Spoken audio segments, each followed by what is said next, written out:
taxes. So right now we got, put the number between 80 to 120, whether it's our national debt or unpaid or Medicare. So put them all together, 80 to 120 trillion dollars that we got. A libertarian person, you become a president 2024, you win. What happens to our taxes? What do you do?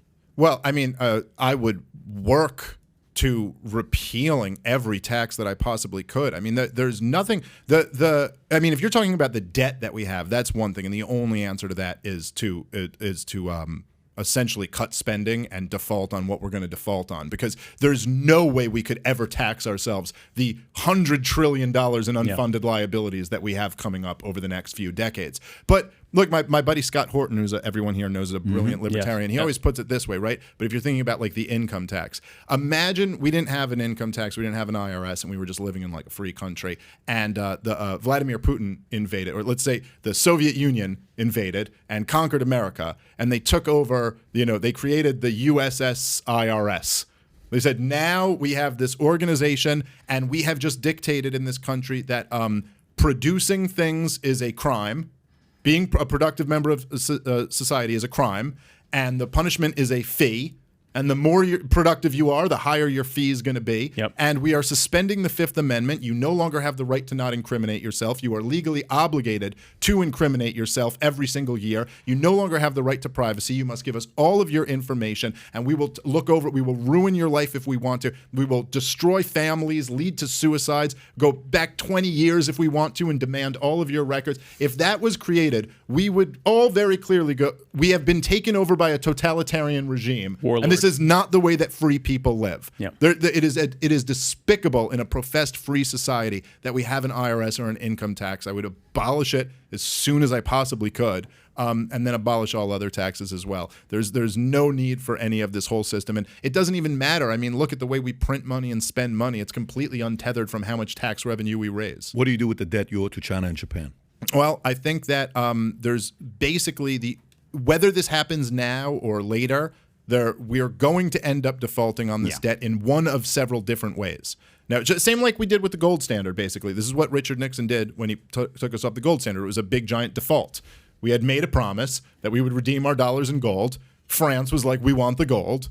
And we were like, no, you can't have it because we don't have enough, because we printed way more money than we have gold to back it up. Now, whether we do this through printing money and just basically saying we'll pay back the debt, but it'll be, with dollars that are worth much less than they were when you borrowed them, that's a form of default. That default also destroys your own economy in the process.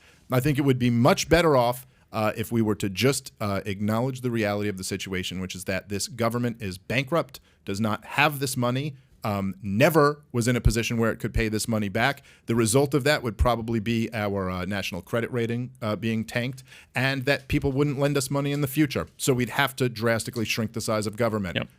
Which also that's kind of what I'm looking for anyway. The idea that we can pay this money back without destroying the country is insane. And to be honest, I don't think the taxpayer owes it.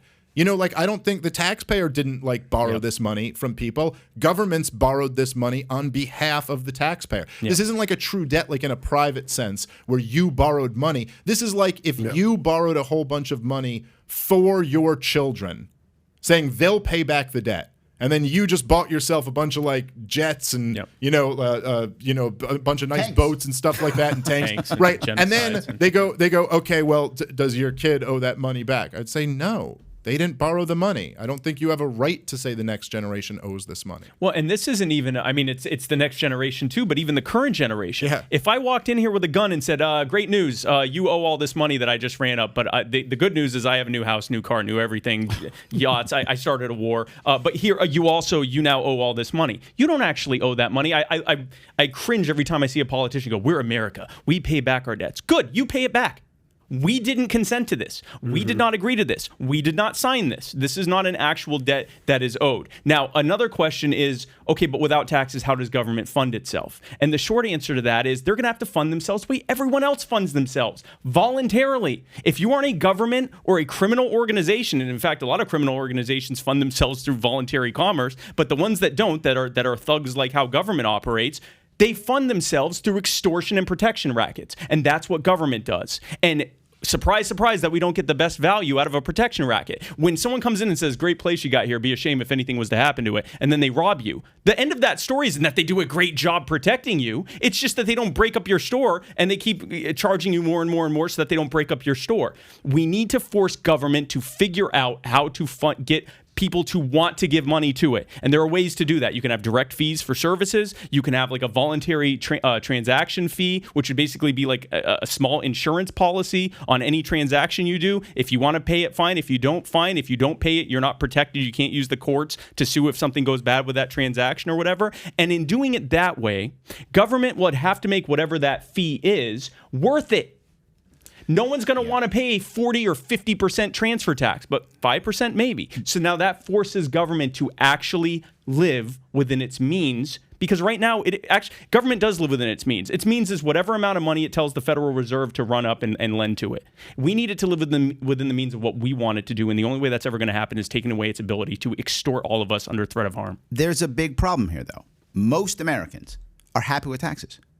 In fact, every time they do polling, no matter what it is, every time of year, whoever runs the polls, you can check one now online if you want to, what do Americans think about taxes?